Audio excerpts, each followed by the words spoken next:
in pursuit of health and wisdom. Sapio with Buck Joffrey.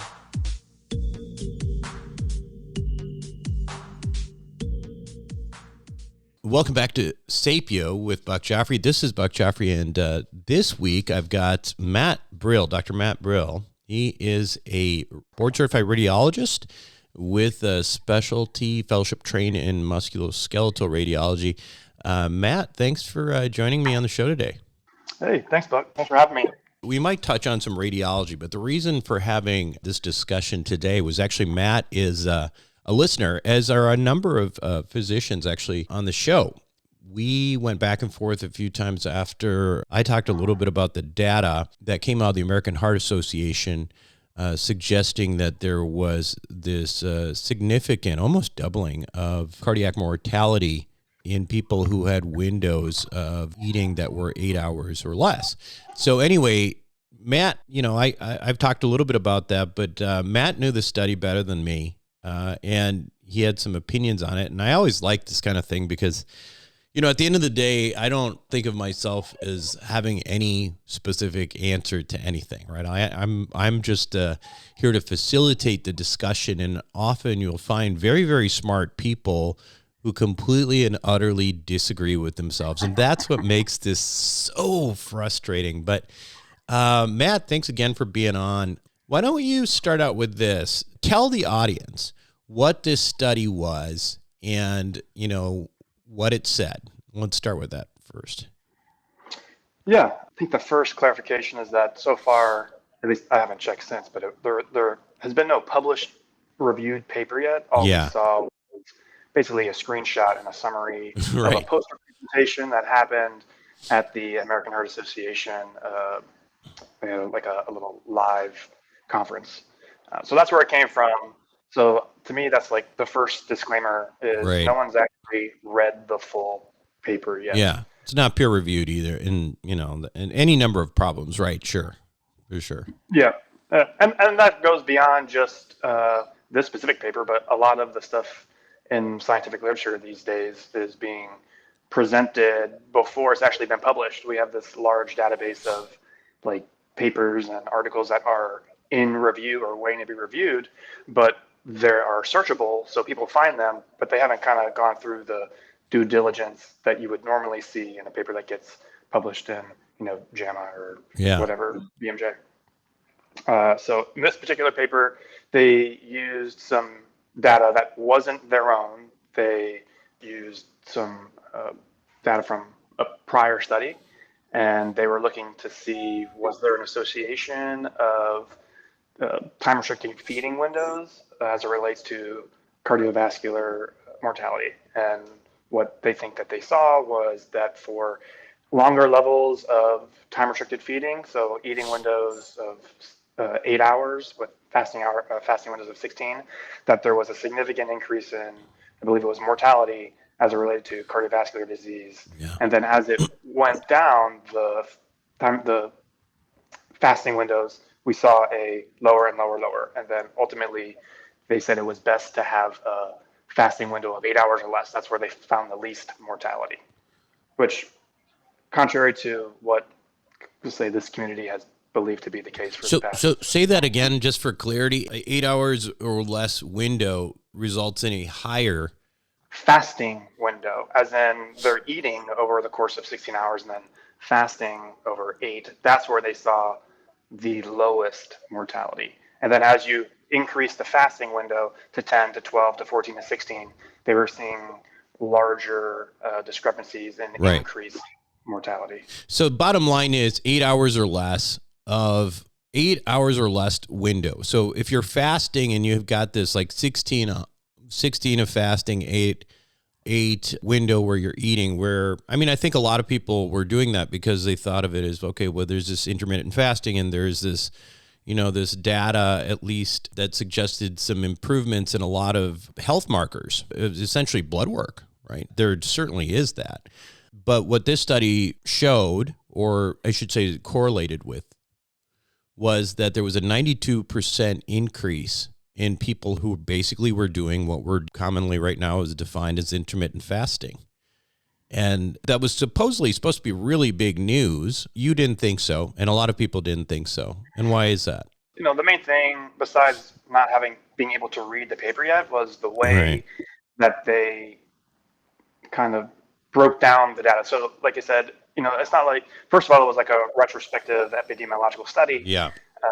So you're talking about kind of food recall questionnaires, which historically are not reliable, at least not as much as like a prospective, double-blinded, randomized control study, which that's not really possible to have. So this is what we have is what we have.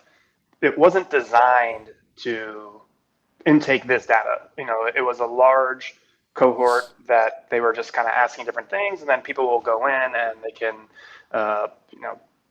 collect certain data based off of what was done and try to come out with other endpoints.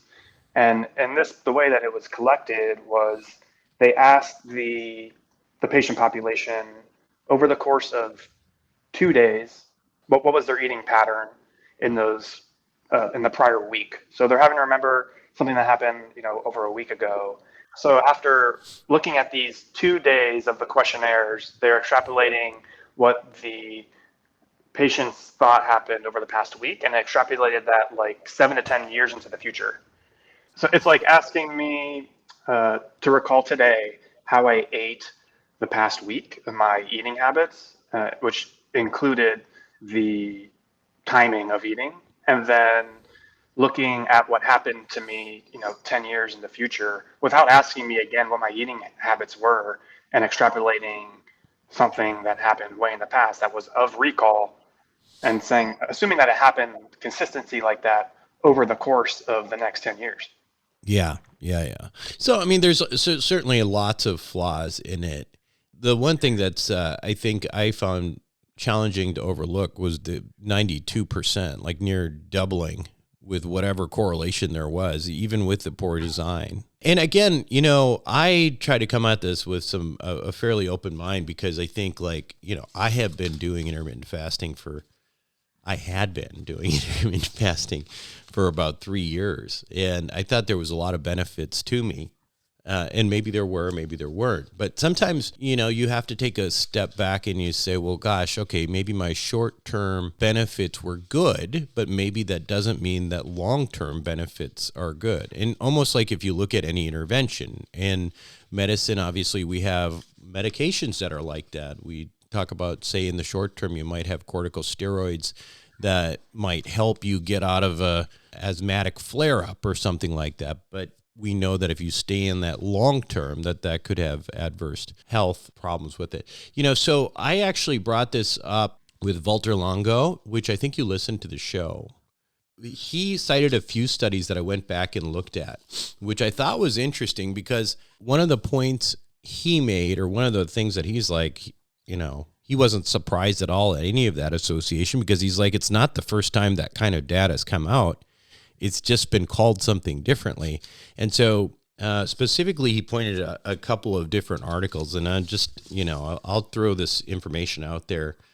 And you haven't read these papers or anything like that, but just kind of, your immediate sort of thoughts. But again, this was a meta-analysis, 6 observational studies, 14,000 plus adults.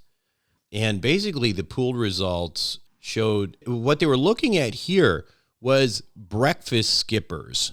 In a way, you can, I don't know, maybe it's a leap, I don't know. But to me, like breakfast skippers is kind of what a lot of the 8-hour fasting people do, 8 hour less. That's what I was doing. I was like just not eating breakfast and I'd start eating lunch at like noon or 1 or whatever.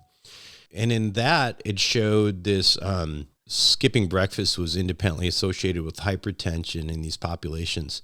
Pretty significant statistical power there.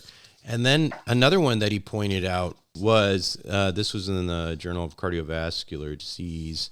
This was interesting in that skipping breakfast and the risk of cardiovascular disease and death, and this is 2019. And he says that this was a study, again, almost 200,000 adults without known cardiovascular disease, followed for 17.4 years, which is similar actually to the length of time in the American Heart Association study. And the pool data suggests that people who regularly skip breakfast were 21% more likely to experience incident coronary vascular disease or die from it than people who regularly consume breakfast, and all-cause death was 32% higher. So I bring this up not because like I want you to comment on these studies. I mean, I just basically just told you, read their abstracts here. But do you think that when you have an initial study like that, and then you go back and you look at some of these other studies, whether they're super strong or not, it does kind of put in your head, right? I mean, maybe there is something here, and maybe we shouldn't ignore it. Yeah, look, I think the whole intermittent fasting thing has come under fire the past few years, Yeah. rightfully so.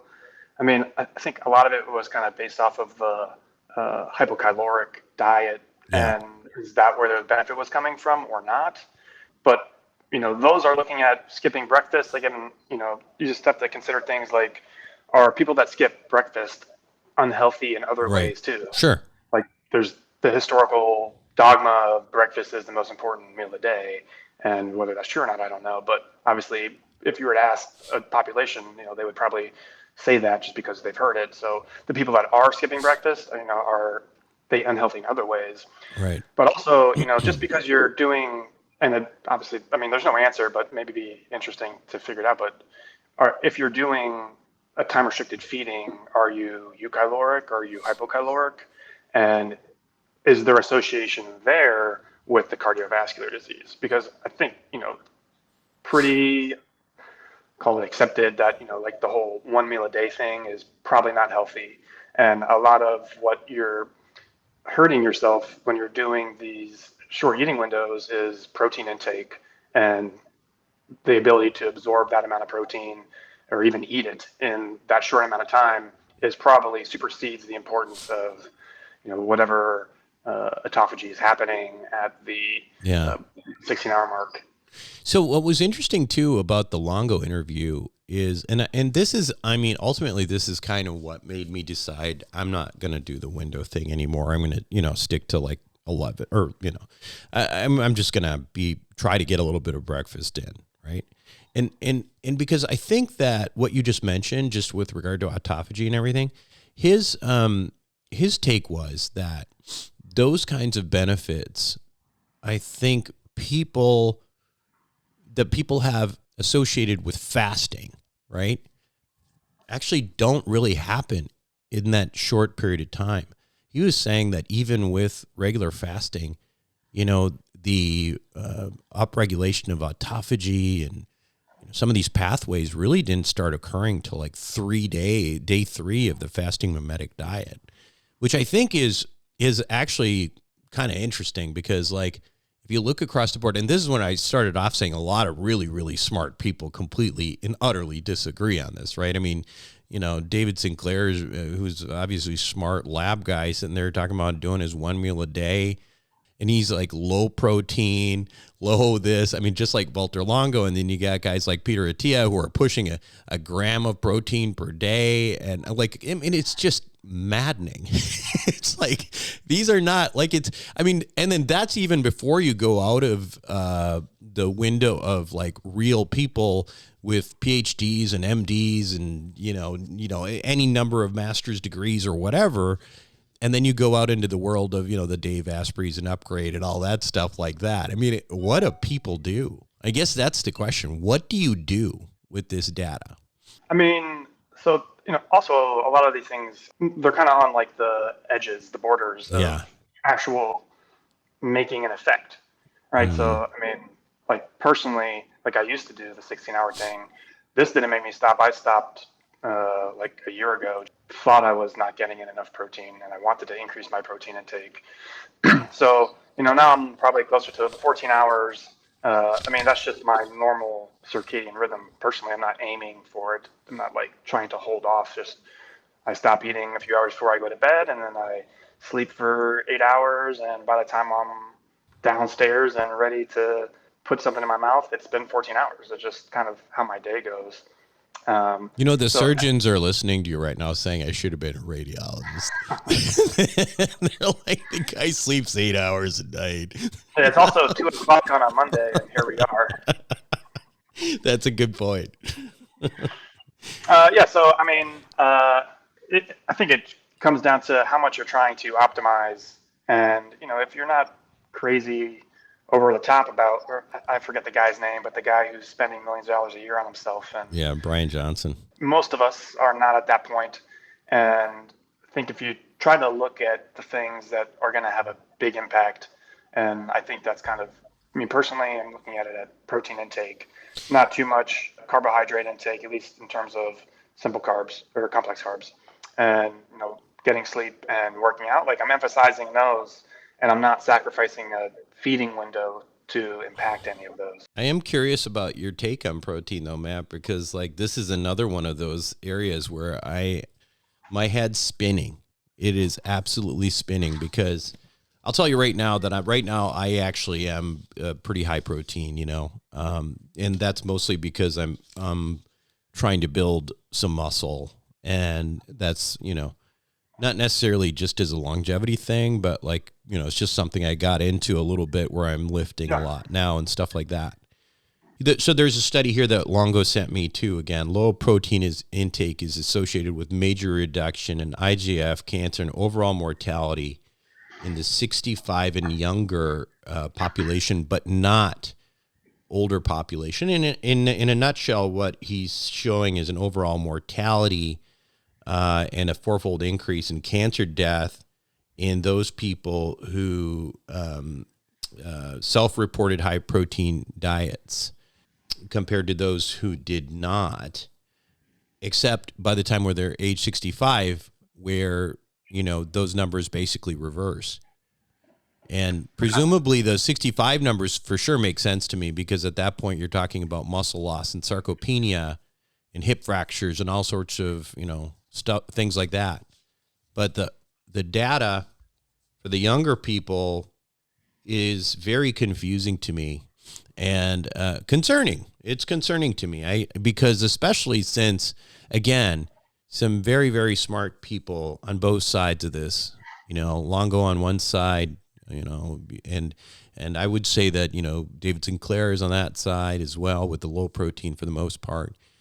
You look at across the board, a lot of the studies that are coming out and the research that's being done, whether it's on Alzheimer's disease or reversal of cardiovascular disease.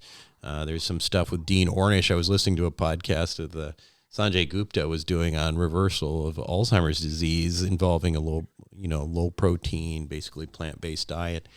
So what do you make of that? Because I mean, obviously you're doing high protein like I am, and I'm thinking about it as a shorter term intervention. I don't know what I'm going to do 6 months from now after I'm jacked. Yeah.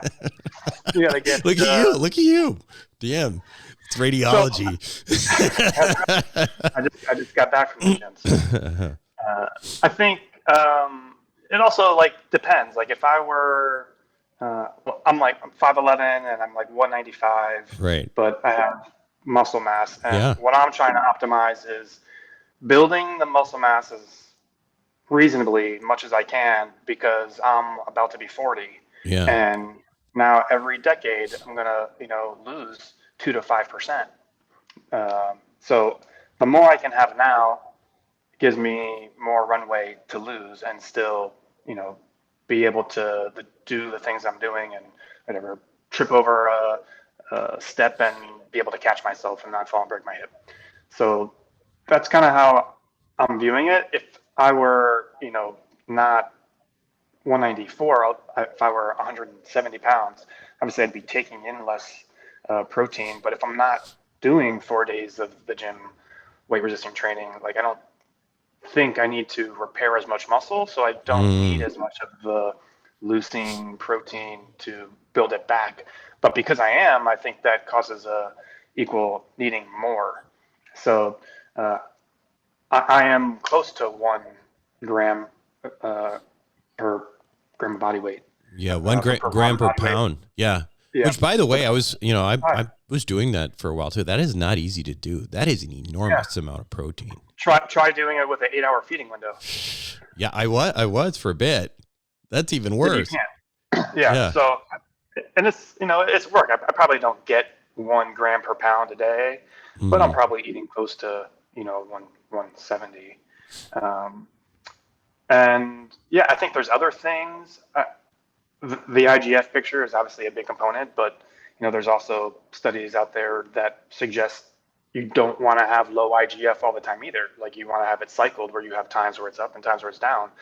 And that may be a thing where not fasting, but not eating for 12 hours, if you're also not working out, because working out, weight resistance will increase IGF production, that will have a natural cycle where you have down periods. I think if you have these guys that are having the 2.2 grams per kilogram of protein, they're probably eating most of the day, in which case they're going to have IGF on all the time. So, is that accounted for in the studies, or is that could you distinguish the two? Would you see the same effect?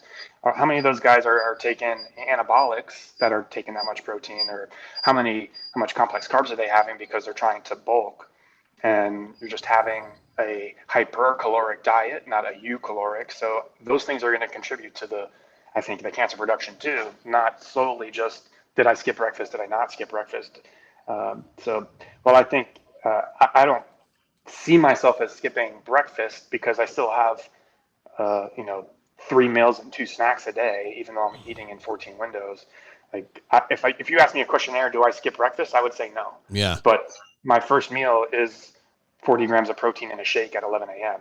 I think most people would consider that skipping breakfast. I would But consider that skipping breakfast at this point. I think based on at least what vultures poisoned my brain with regard to this stuff.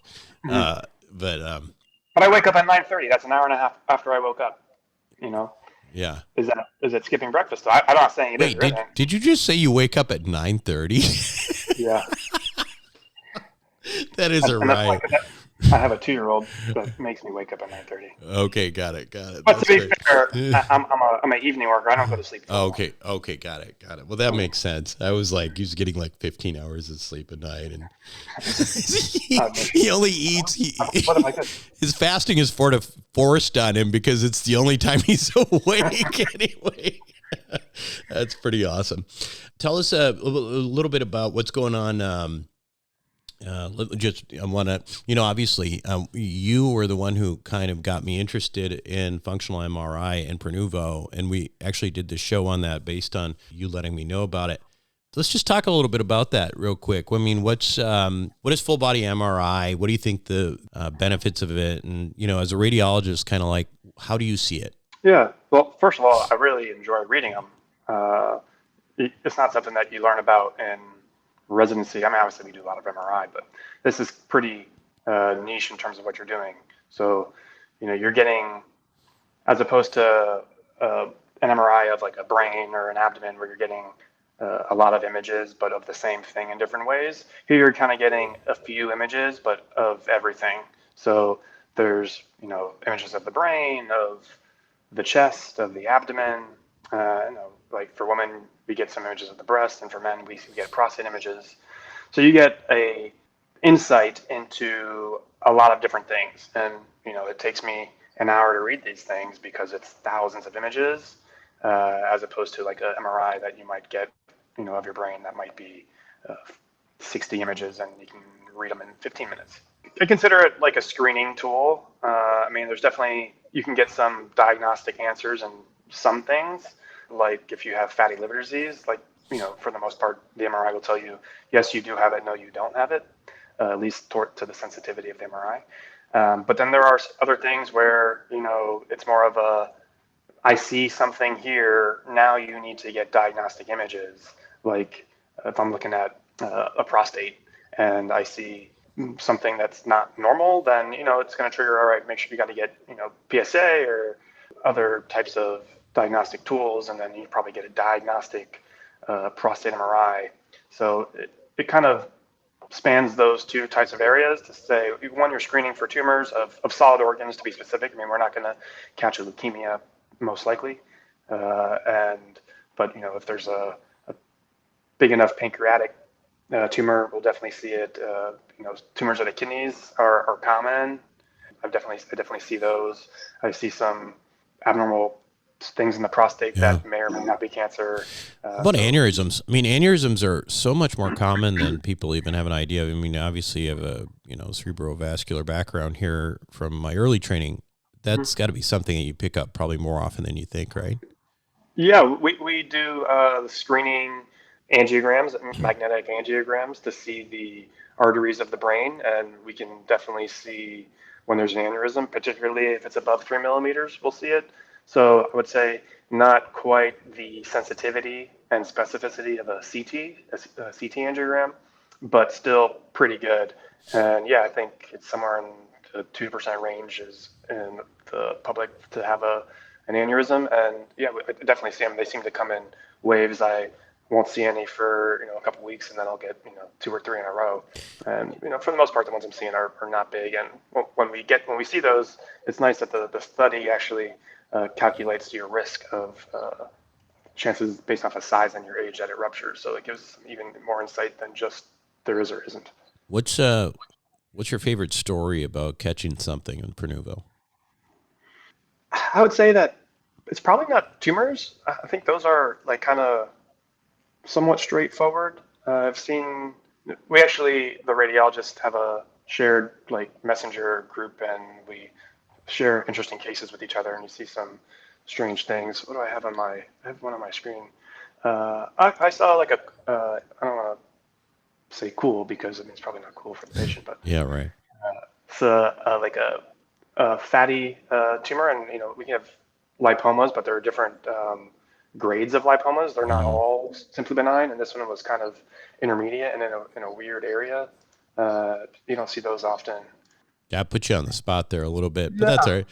It's tough to ask a radiologist because we see them all the day, so it kind of makes it less interesting. Yeah, and you don't necessarily follow out with these people and find out what happened and all that kind of thing. But yeah, this is a very cool area, and it's not just. By the way, it's not just tumors and aneurysms and things like that. But how often are you just looking at somebody saying, "That's a lot of fat in this skinny person," right? Yeah. I think that phenotype is not super common. I mean, typically if someone has a lot of peripheral fat, the body will want to put the fat peripherally first, and after that it'll start with the central adiposity. So it's not often, typically if you're seeing the patient goes to their doctor and they have peripheral adiposity, there's a pretty good shot that they're going to have it centrally too. It's the ones that they look skinny. They might even walk around with their shirt off, and maybe their stomach's protruding, but you see their abs. But internally, they have a lot of fat around their organs, which is really more of the metabolic syndrome. So I wouldn't say I see that often, but it's definitely commentable when you see it. Right. I would say, not frequent, but definitely happens. And it's kind of canary in a coal mine type of thing. Interesting. Well, cool. Well, man, thank you so much for being on. It's been it's fun just talking to another physician about some of this stuff. I'm kind of yapping away at it and kind of talking to myself a lot of the times. And but by the way, if anybody else who is a physician or some kind of an expert or a PhD who has an interesting thing they want to talk about, let me know. I know particularly because of the people who listen to this show from my other podcasts, and then we have a ton of really smart people who are in medicine and that kind of thing. So it could be fun to do that. But Matt, enjoy the rest of your radiology day. I'm sure you got a couple of workouts to get in there and your 15 hours of sleep. Yeah, I'll make sure I get it in today. Thanks for listening to Sapio with Buck Joffrey. A quick reminder that while I am in fact a surgeon, nothing I say should be construed as medical advice. Now make sure to include your physician in any medical decisions you make. And also, if you're enjoying the show, please make sure to show your support with a like, share, or subscribe. Until next time, this is Buck Joffrey for Sapio with Buck Joffrey.